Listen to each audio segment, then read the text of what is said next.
পাচার এবং অনুপ্রবেশ বিএসএফ কে বাধা, তাই গা জ্বালা করছে কি ওপার বাংলার ভারতীয় চা চাষিকে কিডন্যাপ বাংলাদেশি দুষ্কৃতীদের।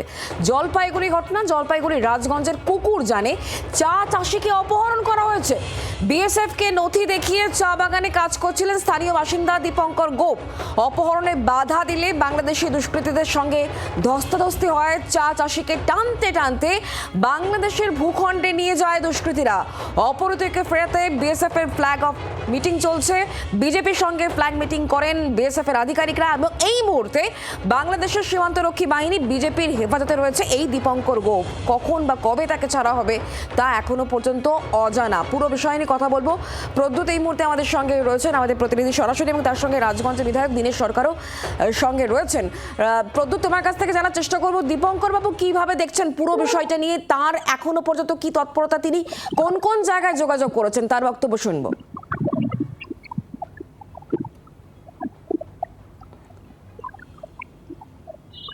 দেখো, এই মুহূর্তে আমরা যে ভাইরাল ভিডিও পেয়েছি, সেই ভিডিওতে যাকে অপহরণ করে নিয়ে যাওয়া হচ্ছে সেই চা ব্যবসায়ী, তিনি কিন্তু জানাচ্ছেন যে সেখানে তিনি রয়েছেন এবং এই মুহূর্তে তার পরিবারের পক্ষ থেকে আজ আমরা সকালেই যোগাযোগ করেছিলাম। তার বাবা জানাচ্ছিলেন যে ছেলে কিন্তু সেখানকার চেয়ারম্যানের বাড়িতে রয়েছে এবং যেই ভিডিওগুলো ভাইরাল হচ্ছে তাতে কিন্তু দেখাই যাচ্ছে যে সেখানে তিনি এক প্রকার আটক অবস্থায় রয়েছেন এবং এই যে ঘটনা, এই ঘটনা কিন্তু তার পরিবারে কিন্তু ঘুম উড়েছে।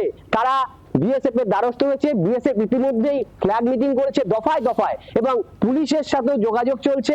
ঘটনাস্থলে পরিবারের লোকজনের পাশাপাশি এলাকার বাসিন্দারাও কিন্তু ভিড় জমিয়েছেন সেই বিএসএফ ক্যাম্পে চাউলহাটিতে। আমরা রাজগঞ্জের বিধায়ক দীনেশ সরকারকে পেয়েছি, তিনি কি বলছেন কথা বলে নেব। কি বলবেন এই যে একটা ঘটনা? গতকাল একটা দুর্ঘটনা ঘটে, আপনারা জানেন সবাই যে আমাদের ভারতবর্ষের সাথে বাংলাদেশের একটা বর্ডার, সেই বর্ডার কুকুরজান অঞ্চল আমার বিধানসভায় তুষরপাড়ায়। সেখান থেকে একজন চা চাষি, ওনার বাগান ছিল তার ঘেরার পরে, ফেন্সিং এর পরে 150 মিটার তো আপনারা জানেন আছে, সেখানে ওনার বাগান। সেই বাগানে উনি কাজ করতে যান, স্প্রে করতে যান। হঠাৎ করে বাংলাদেশের কিছু দুষ্কৃতী ওকে বেঁধে টেঁধে নিয়ে চলে যান। আমরা ভিডিও ভাইরালে যেটা দেখতে পাচ্ছি, কোনো এক চেয়ারম্যানের বাড়িতে উনি আছেন। আমরা সাথে সাথে আমরা বিএসএফ এর আইজি ডিআইজি সবার সাথে যোগাযোগ করি এবং আমাদের জলপাইগুড়ি ডিএম, তার সাথেও আমাদের কথা হয়। এমপি সাহেব কথা বলেন, আমিও সাথে ছিলাম।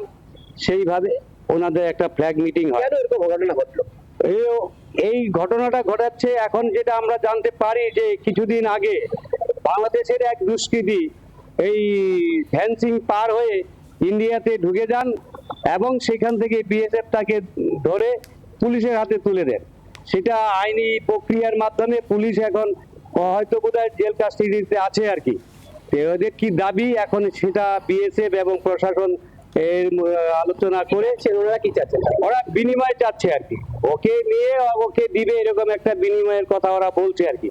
এটা প্রশাসন এবং বিএসএফ বুঝবে দেখতে যাচ্ছে। বুঝতে পারছি প্রদ্যুৎ, তুমি আমাদের সঙ্গে থাকো। বাংলাদেশে দুষ্কৃতীকে ছাড়তে হবে, তবেই দীপঙ্কর গোপকে ছাড়া হবে, এমনটাই একটা পরিস্থিতি তৈরি হয়েছে বলে অন্ততপক্ষে রাজগঞ্জের বিধায়ক জানাচ্ছেন। যে ভাইরাল ভিডিওর কথা বারবার করে উল্লেখ করছিলেন আমাদের প্রতিনিধি, সেই ভাইরাল ভিডিও দেখাই। আমার সে মুরব্বী মানে ইন্ডিয়া গেছিল গরু আনতে বা কোনো কিছু, ও ধরে নিয়ে গেছি। ধরে নেওয়ার পরে উনি ইন্ডিয়া আছে, এখন চালান দিচ্ছে না কি দিচ্ছে আমি তো জানি না। আমি এখানে ধরা পড়ছি, মুরব্বীকে ছাড়িয়ে দিলে আমাকে ছাড়িয়ে দিন সহ ইচ্ছা। আমার সরকার বলতে যাচ্ছি, ভারত সরকারকে আমার দাবি মুরব্বীকে ছাড়িয়ে দেব, আমাকে তাহলে ছাড়িয়ে দিন সহ ইচ্ছায়। আমার কথা বলে নেব নিরাপত্তা বিশেষজ্ঞ মিস্টার রাজীব শ্রীবাস্তব এই মুহূর্তে আমার সঙ্গে রয়েছেন একেবারে সরাসরি। মিস্টার শ্রীবাস্তব, আপনি কিভাবে ব্যাখ্যা করবেন পুরো ঘটনাটা? কারণ এই ভাইরাল ভিডিওতেই দীপঙ্কর গোপকে বলতে শোনা যাচ্ছে এই মুরব্বীকে ছেড়ে দিতে হবে, তাহলেই তিনি ছাড়া পাবেন। এটা বিনিময়ের একটা ব্যাপার আসছে, কিন্তু এই জায়গা থেকেই কিন্তু বিএসএফকে টাফ একটা ডিসিশন নিয়ে আসতে হবে, তাই নয় কি?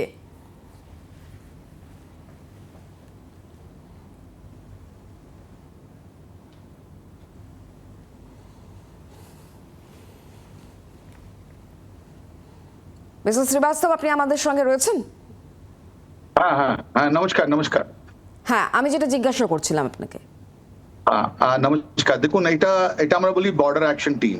এটা বাংলাদেশ গার্ড যেটা ব্যাটালিয়ন আছে ওদের অ্যাক্টিভ সাপোর্ট ছাড়া এরকম কোন ঘটনা ওখানকার মানুষ, যেটা ইউনিয়ন, ওখানে গ্রামকে ইউনিয়ন বলা হয় বাংলাদেশে, ওরা করতে পারে না। তার মানে কি হলো জানেন, এটা বিজেপি সরাসরি এর মধ্যে ইনভলভ আছে, সরাসরি ওই ইউনিয়ন যেটা প্রেসিডেন্ট আছে, যে গ্রামের যেটা প্রধান আছে, ওকে সাপোর্ট করেছে। নাহলে আমাদের ফেন্সিং থেকে তো ওরা কাজ করতে গিয়েছিল, ওদের ফেন্সিং ওদের কাছে, ওদের ডিফেন্স থেকে পালিয়ে ওরা গেছে। আর এই জিনিসে যদি আপনি দেখুন শিকড়ে কি আছে, একটা গরুর আছে, গরুর ব্যাপার, চুরির ব্যাপার আছে, আর তার জন্য এরা 20 জন লোক এসে নিয়ে গেছে। এত লোক আসা নিয়ে যাওয়া, এটা সিরিয়াস সিকিউরিটি ব্রিচ আছে। এটা বর্ডার, আমাদের ফেন্সিং যতগুলো আমরা গুরুত্ব দিই না কেন, আমার মনে হয় যে বর্ডার গার্ড ব্যাটালিয়ন আছে, ওরা অ্যাক্টিভলি সাপোর্ট করছে ওখানকার মানুষকে এরকম একটা ইলিগাল কাজ করতে, আমাদেরকে উস্কানি দিতে। আমি একটাই কথা বলবো প্রেসিডেন্টকে, ইউনিয়ন প্রেসিডেন্টকে, আপনাদের মারফতে জেগে যান, ছেড়ে দেন, ওটা ভারতীয় নাগরিক আছে। আর আমরা ভারতীয় নাগরিক সুরক্ষার জন্য যা কিছু হতে পারে না আমরা করব। তাহলে ওনার বাড়িও কিন্তু এখন সুরক্ষায় থাকবে না। ওনাকে টাইম, আমি বলছি 24 to 48 আওয়ার্স উনি রিলিজ করুন। আর এই বিজেপি যেটা ব্যাটালিয়ন আছে ওদেরকেও আমরা বলবো কি আপনি রিলিজ করুন, এরকম কথা আমরা চলতে দেব না। এটা নতুন ভারত, এটা নতুন জিনিস। পশ্চিমের দিকে আপনি পাকিস্তান থেকে দেখে নিন, ওরা, আমরা গুলির জবাব গোলা থেকে দিচ্ছি। বাংলাদেশ যেহেতু আমাদের বন্ধুর দেশ, আমাদের সঙ্গে খুব ভালো রিলেশন, কিন্তু এই ছোট ছোট যেটা ঘটনাগুলো হচ্ছে, এই ঘটনাগুলো আমরা অ্যাকসেপ্ট করি না।